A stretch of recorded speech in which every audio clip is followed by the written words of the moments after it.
A soul that taught us the true meaning of resilience, kindness and sacrifice. In the harshest of conditions, where most would lose hope, Khaled still managed to create joy. He filled the hearts of children with laughter, brought light to his mother's days, and inspired all who knew him. He chose to trade this temporary life for something eternal, proving that true wealth lies in what we give, not in what we keep. His courage, humility, and unwavering spirit made him not just a hero, but a timeless example of goodness.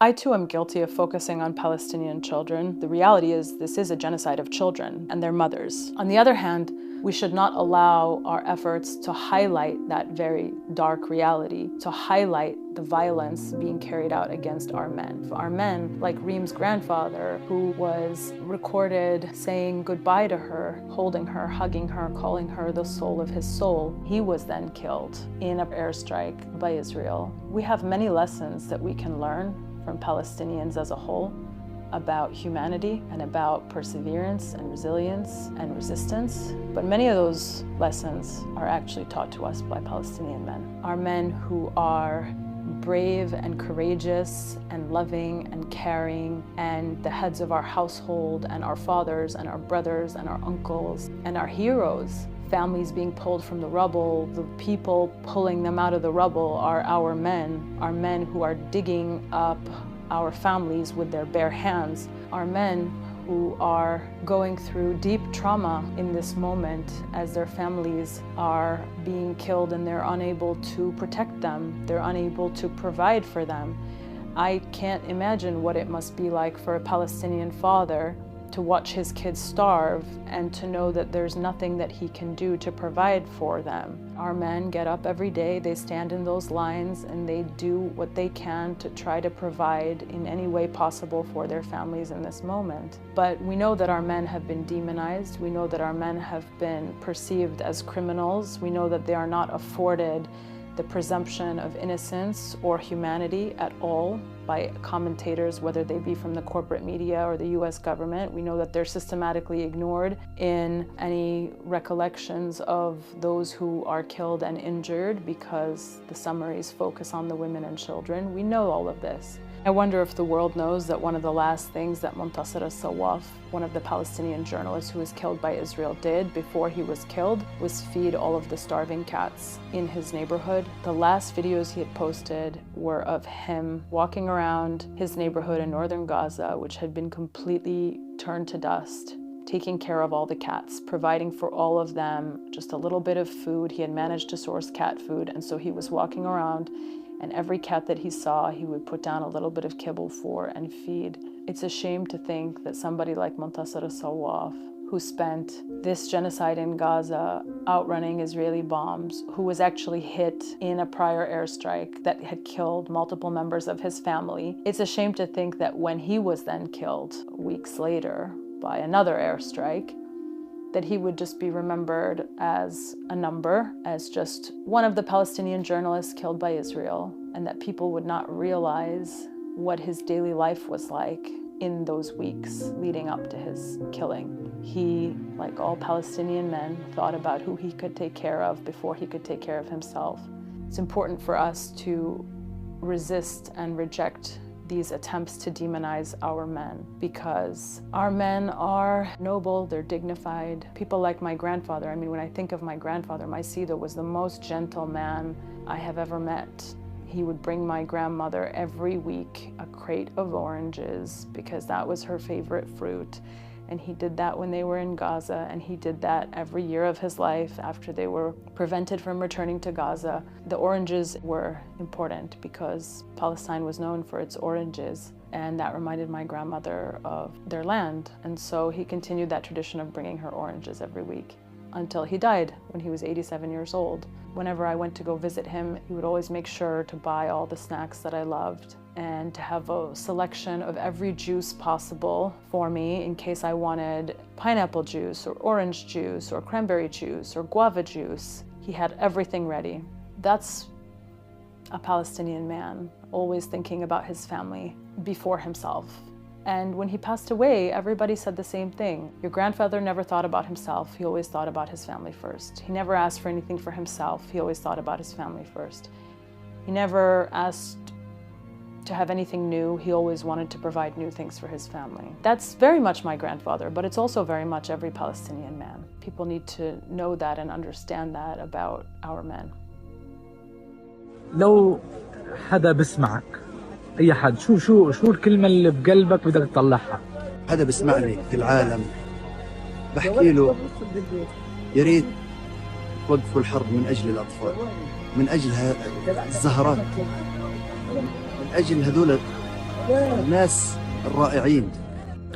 لو هي قدامك اليوم شو بتحكي لها؟ بقول لها أنت روح الروح.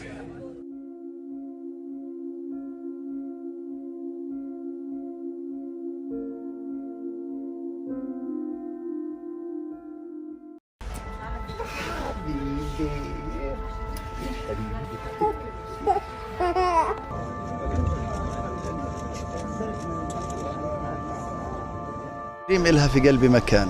Reem has a special place in my heart. She used to come and hug me every day, but now I'm the one who goes to hug her spiritually in her grave.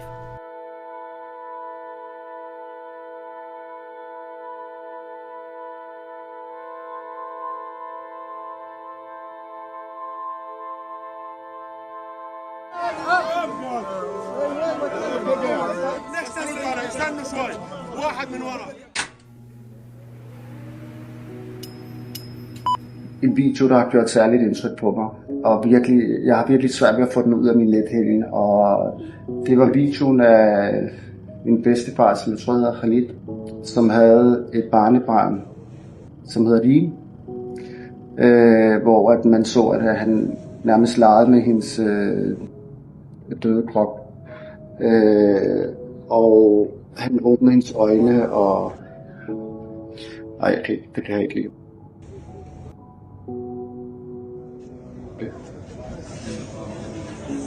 روح الروح هذه روح الروح هذه روح الروح. Jeg er simpelthen ødelagt et eller andet i mig.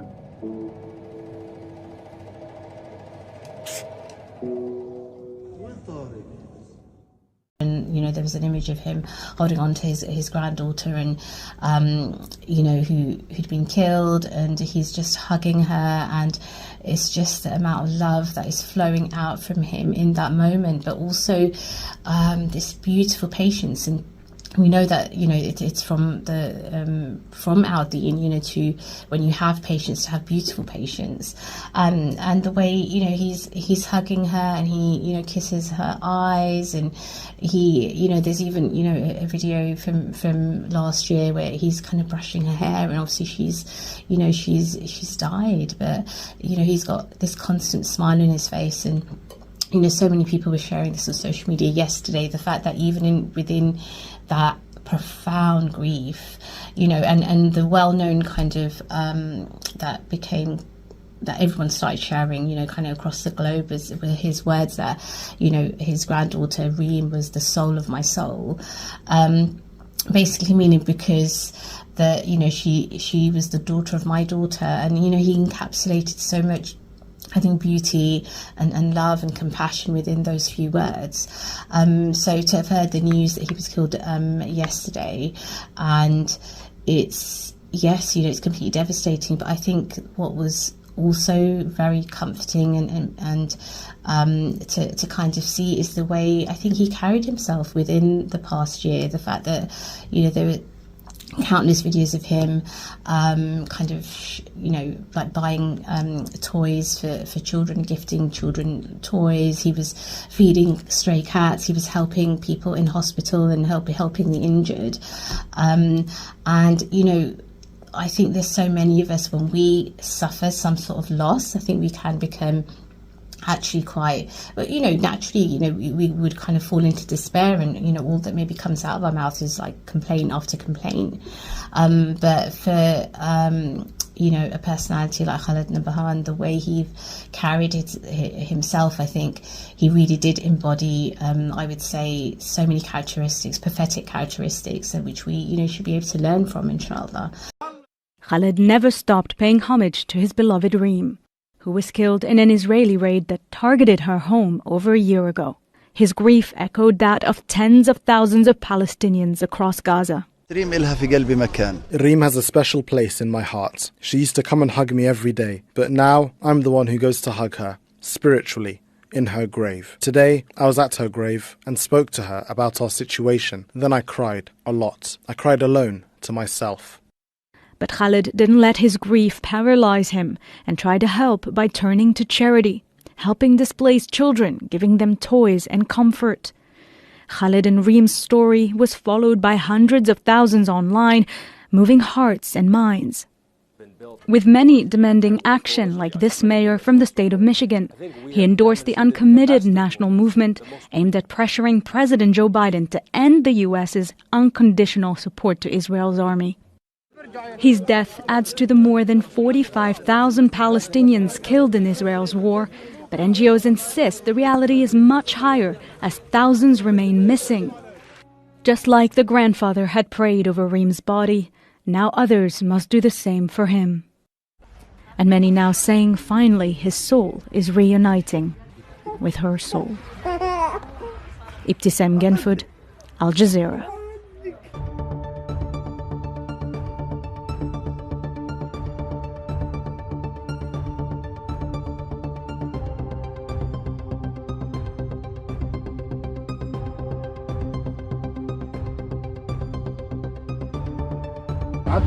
יש עוד לכלוך על הצבא, אני יכול לנקות? בן, מרק ואיתמר היקרים, אני אוהב אתכם, אבל יש לי פה כמה חברים חדשים והייתי חייב להחליף אתכם. בקלאוות! היית תמם? אבו בקלאווה, יא חמה. טוב בייסן.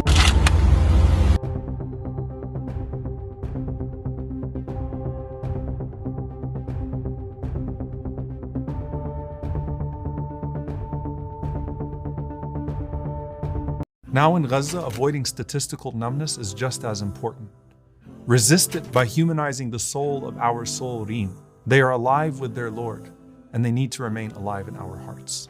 السلام عليكم ورحمة الله وبركاته. أنا خالد نبهان أبو ضياء أتقدم بالشكر الجزيل وبخالص محبتي لكل إنسان تأثر بلحظة وداعي لطارق وريم روح الروح، وأقول إن محبتكم هذه ودموعكم التي انهمرت من أجلنا لامست قلبي وروحي. هذه الدموع الغالية علامة على مدى صدقكم، ولقد بكيت لبكائكم. إني أحببتكم دون أن ألتقي بكم. أقول لكم جميعا أبشروا بالخير، فإن مع العسر يسرا، إن مع العسر يسرا، سنلتقي بإذن الله تعالى على الخير والمحبة والأمل.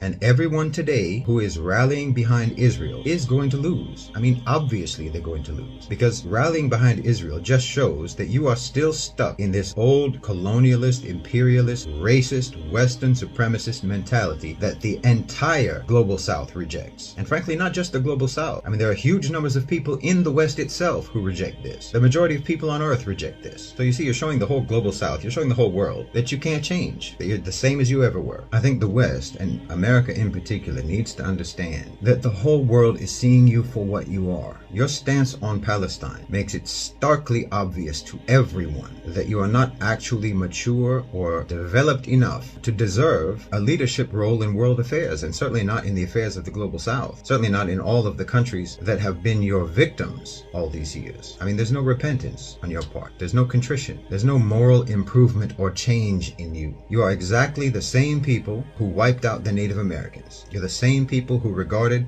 Africans as subhumans. You're the same people who murdered hundreds of thousands of Japanese civilians in a matter of seconds at Hiroshima and Nagasaki. You're the same people who dropped napalm on civilian villages in Vietnam. I mean, on and on. Nothing changes. And nothing exposes this today more than your stance on Palestine. Nothing demonstrates that you have not changed or developed in centuries more than your shameless support for Israel. And believe me, you're alienating the whole planet by this. When you back colonialist, Zionist violence against the Palestinians, everyone sees it as emblematic of your whole attitude to the non-Western world, to the non-white world. Everyone in the global South identifies with the Palestinians. Everyone in the Muslim world identifies with the Palestinians. When you declare your support for total war against the Palestinians, when you declare your support for a psychopath like Netanyahu calling for basically a final solution against the Palestinians, well, everyone in the global South gets the message. You are deranged, immoral, barbaric, bloodthirsty, racist savages. And all your talk about human rights and the rule of law and all of that is all just hideous hypocrisy. You don't mean any of it, and you never did.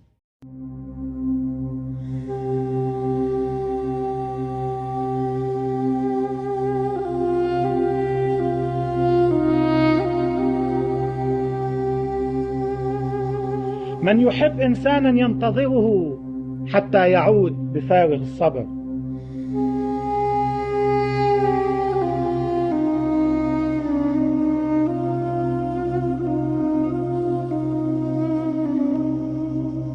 من يحب إنسانا يأنس به ويشتاق إليه. من يحب إنسانا يزوره يبحث عنه لزيارته ولو من بعد.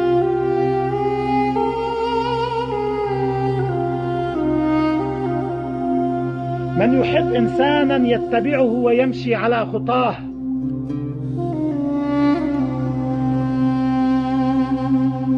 من يحب إنسانا يبكي لفراقه وللبعد عنه. من يحب إنسانا يبكي لفراقه وللبعد عنه.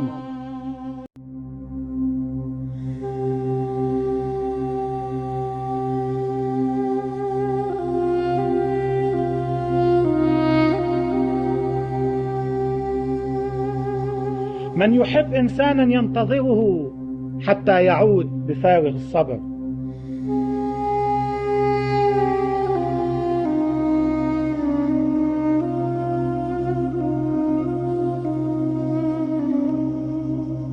من يحب إنسانا يأنس به ويشتاق إليه.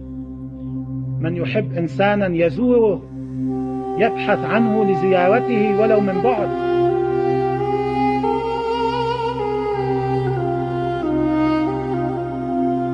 من يحب إنسانا يتبعه ويمشي على خطاه.